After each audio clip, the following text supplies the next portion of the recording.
you have an interest in horses and love learning more about horses, the horse industry, teaching, or even managing your own horse business, then you're in the right place. We would love you to join us on our mission, which is to improve the lives of horses around the world through the education of riders, handlers, and trainers. So get comfortable, listen in, and enjoy. Today's guest is Carolyn Earl. Carolyn's been a real all-round horse person. She's done dressage, show jumping, eventing, trail riding, cutting, polo cross. She's not only ridden those, she's trained students the same way as well. Now, Carolyn's had a horse that's show jumped and won at the Australian Championships. She's ridden dressage to Grand Prix. She's done eventing, and she's really working on jumping equitation now, lunging and in-hand work. How are you today, Carolyn? I'm very good, thank you, Glenys. Good. Carolyn, would you like to start us off with an inspirational quote or a quote that you use when you're teaching? Yes, I've been referring to a toolkit of skills for riders for many years, and Kira Kirkton mentioned it in a conference a few years ago, and George Morris recently said develop a deep tool bag of skills to use on any horse. So that obviously comes from years of experience of thinking, right, well, if it doesn't work, if this technique doesn't use with this horse or these aids or this that I'm doing, I'll go on and I'll do something else. That's got to come from a lot of experience though, hasn't it? Yes, experience and horsemanship, I think. Yes. That's the two keys to it. And probably being able to realise that every horse is different. So, two horses can present you with the same challenge, but you've still got to read every horse differently and read them for their individual characteristics that they've got. That's right. Basically, I look to a horse's conformation, its previous training, its stage in the whole training system, and you choose what's appropriate in terms of lunging, in-hand work, free jumping, saddle jumping, whatever, the dressage exercises based on where the horse is at. Okay. All right. Now, Carolyn, how did you start with horses? You've had a wide variety of different types of riding and horsemanship, but the actual start, what made you start, or what gave you the inspiration to start? I was always interested in horses when I went on holidays, as any teenage girl is. Yes. Every weekend or holiday we spent out of Melbourne in central Victoria with a family called the Clannys, who were a very successful show family. Mm-hmm. They taught me horsemanship and my riding position, including riding bareback, which doesn't happen very often at this day and age. Yes. And I'm indebted to them for such a great start. They did a fabulously good job. Yeah. Probably every girl's dream, or every teenage girl's dream, is to have a friend of the family that you can spend the holidays and spend, and learn. Not just someone who's got a couple of ponies, but a show pony, show horses who can actually teach you, and you can learn a lot from them. Yeah, you've got a story about that, have you? Oh, yes. Well, basically, they did such a good job that I won my first riding class on one of their horses and beat their oldest daughter, as you do, and run many champion girl riders subsequently. That's really good. Yeah, but they were proud of you as well. Yes, and it was a two-way street, basically, yes. Yep. Now, your career, first of all, started off as a school teacher. Did you ever actually stop doing things with horses when you were teaching, or that was just what you were doing on the side? I didn't do any riding in Year 12, as a lot of the people didn't. And my horse, my best horse, was started off then. I'd purchased it and had some very basic training with a very good friend. Mm-hmm. And I kept competing as often as possible. So I rode my second horse, it was, Gay Scott, an Anglo-Arab, to A-grade show jumping. And he went on and won the Australian Show Jumping Championships. But in order to do that, I decided to not continue to ride him and let him travel all over Australia to what would be the equivalent of the World Cup event. Okay. Which is a bit unusual. All right, so who rode him at that stage? So I had Les Bunning riding him. Mm-hmm. So after the Australian Championships, he was shortlisted for the Olympics as well. So that was really nice. Yep. Okay, now, if someone comes to you and is thinking about having a career with horses, as an instructor or working with horses or, professional rider, what sort of personal characteristics and core skills do you think that they need? Firstly, I think they need a willingness to learn more, to be open-minded. if they're going to be a trainer or a coach, they need extreme patience. Yep. If that they need to have or develop, if they don't have, a philosophy or belief in about how horses should be trained. And to my mind, they need to be open-minded and accept all disciplines. Okay. They're basically, in my mind, it's important. Yep. Yeah, because you've certainly gone on and done a lot of things in all disciplines, which I think has been great. Do you think that some skills that you learn in one discipline has helped you with another discipline? Can you give me an example of that? Oh, for sure. In the show jumping, if a horse found it difficult to do a certain thing, like perhaps fold its front legs sufficiently, Yep. we had a series of exercises that we'd use. And so when I swapped over into dressage after a period of ill health, the exercise system intrigued me most because I'd already been in that space. Good. All right. Now, people who've influenced you, because, you started off with the family that were where you started riding, and you've gone on, talking about show jumping and going on to dressage. Who's influenced you, do you think, within your career with horses? Who are the main people? Beside my very good pony club instructors at the time, when I swapped over to dressage after a period of ill health, Nuno Oliveira, when I met him, he really matched the job that my horse Gay Scott did, and I thought, that's good. And then I followed up that with his pupil, Miguel Tavora. Yes. In the show jumping field, George Morris's theory of jumping training is based on the French approach, and he's a very good trainer of horses and riders. Yes, and a previous guest. Oh, actually, no, George is not, but hopefully he'll be on soon. Yep. Oh, very good. Yeah. What do you think, in your career with horses has been your biggest challenge? Ill health. Okay, yep. I've had 2 bouts of Ross River fever, which stopped me from show jumping. Yep. And then I had the challenge of Hodgkin's lymphoma. So to claw my way back each time was a bit of a hard road, but it's made me a better person. But I think, you think about humans, us as athletes, because as far as like Olympians go, you get to a certain level with running, with swimming, with a lot of other sports, and people reach their peak and then they go, I'd have to say downhill, but they reach their peak early in their career. Whereas show jumping, you can bring a horse on that reaches its peak and then get another horse that reaches its peak and get another horse that reaches its peak. So comparatively, if you're riding with horses, there's still a much longer career, within the sport than what we do with a lot of other sports. Well, that's been the interesting part. I'm of the older demographic, and there are many of my peers still out there competing furiously, which is really nice to see, and they don't plan to stop anytime soon. Good. Now, No. Yeah. Horses, the main horses that have influenced you, who've influenced you. You talked about Gay Scott, but who do you think? Yes, well, Gay Scott was the biggest influence because he gave me a philosophy about how horses should go. He was in self-carriage, and he was a natural talent, and he did 2-time flying changes by himself. I didn't teach it to him. I love that story, yeah. Yes. Yeah. If I sit in a position of walk pirouette on a horse that's just been broken in, it offers to do something like a walk pirouette. Yeah. Quite fascinating, really. Yeah.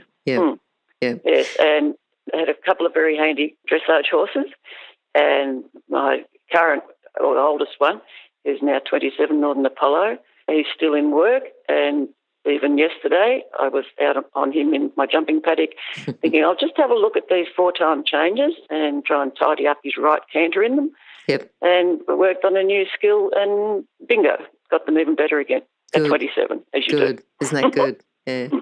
Now, out of all that, because you've done not just these horses, but you've ridden in quite a lot of different areas within the sport. What's been your proudest moment?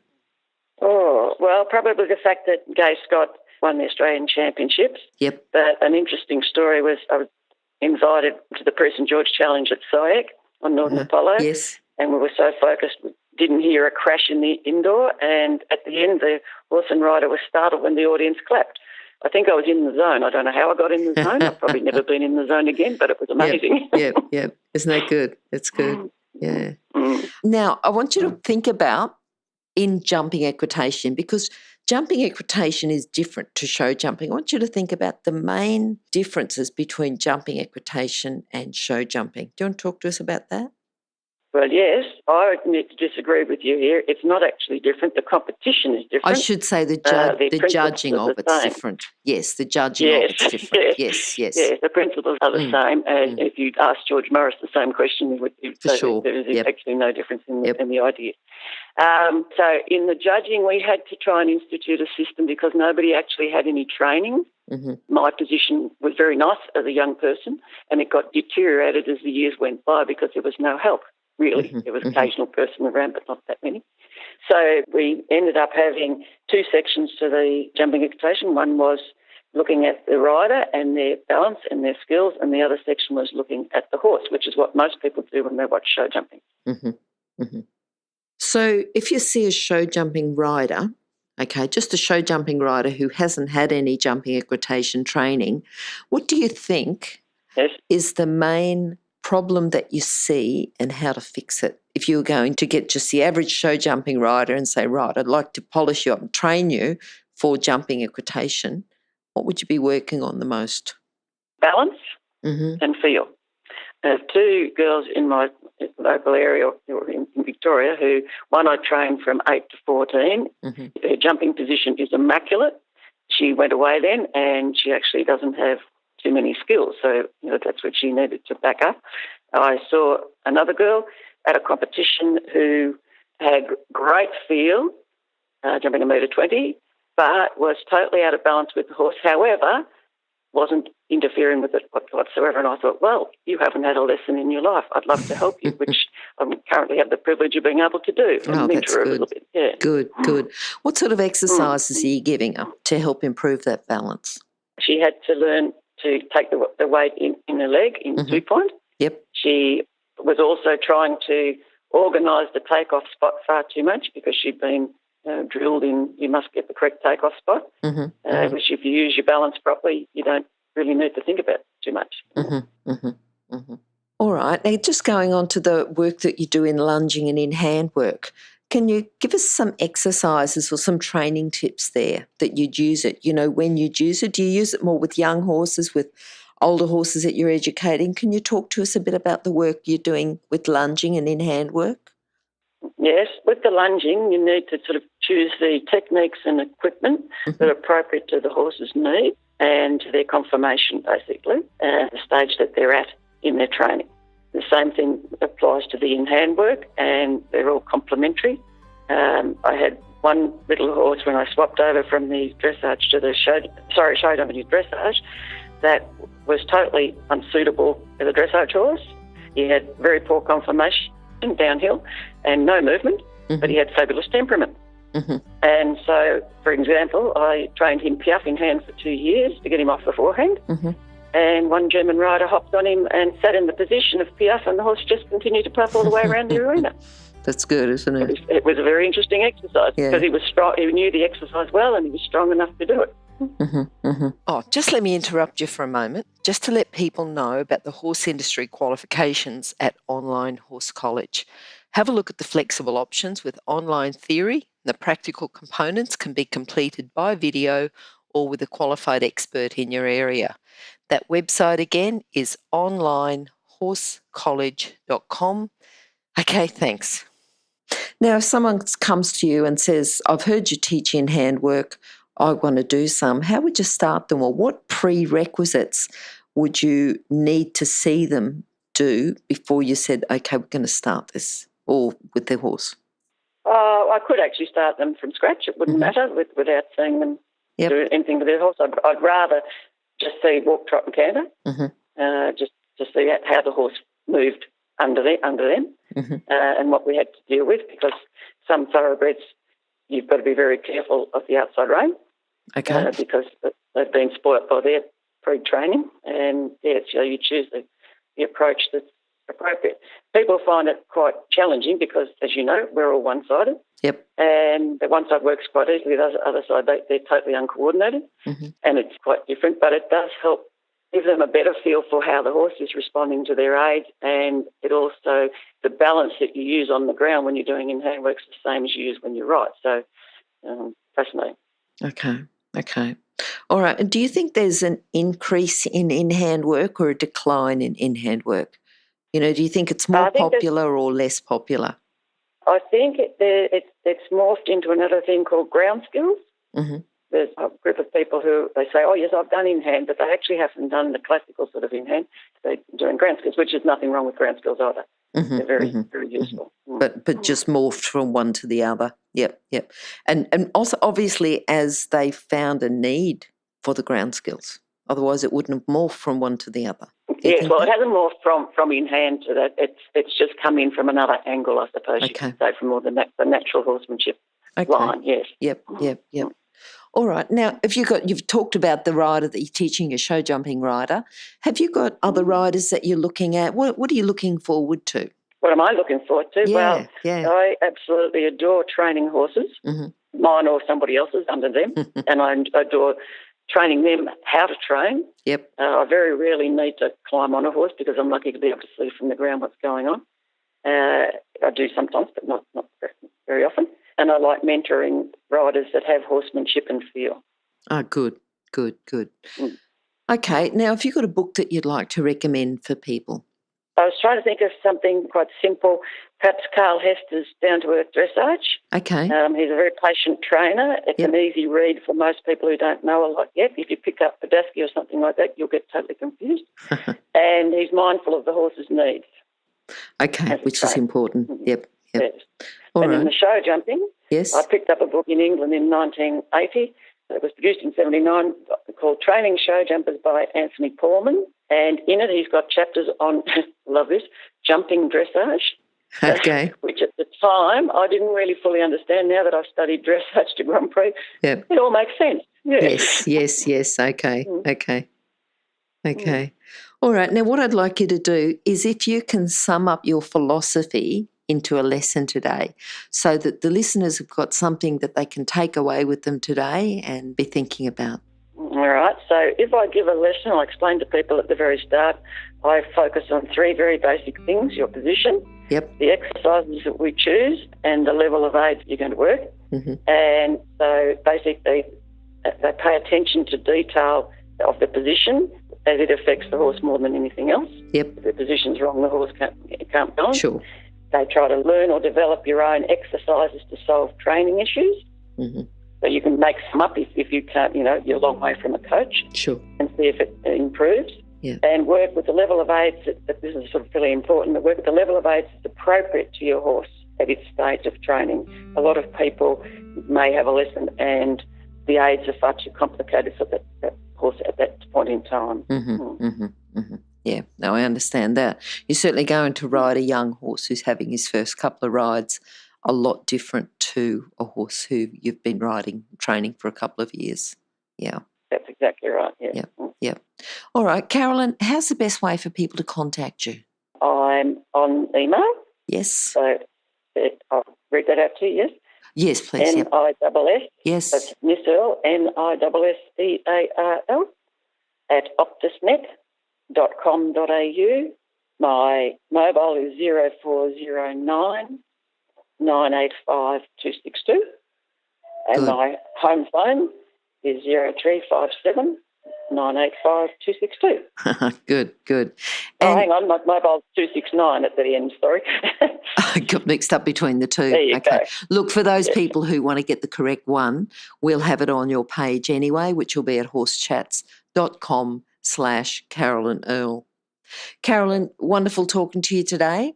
It's inspiring, talking about you using I suppose, what you've learned in one area of horsemanship across to another area. And I think that's important when people want to specialise very early, but if they've got a broad range of riding and skills, I think they can carry on from one to the other, and it's all horsemanship. Yeah, even though there may be specific skills that they've got to refine, it's still horsemanship. Yeah.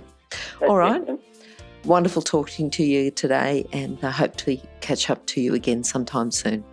Thank you very much, Glenn. Thanks, Carolyn. Bye-bye. Bye.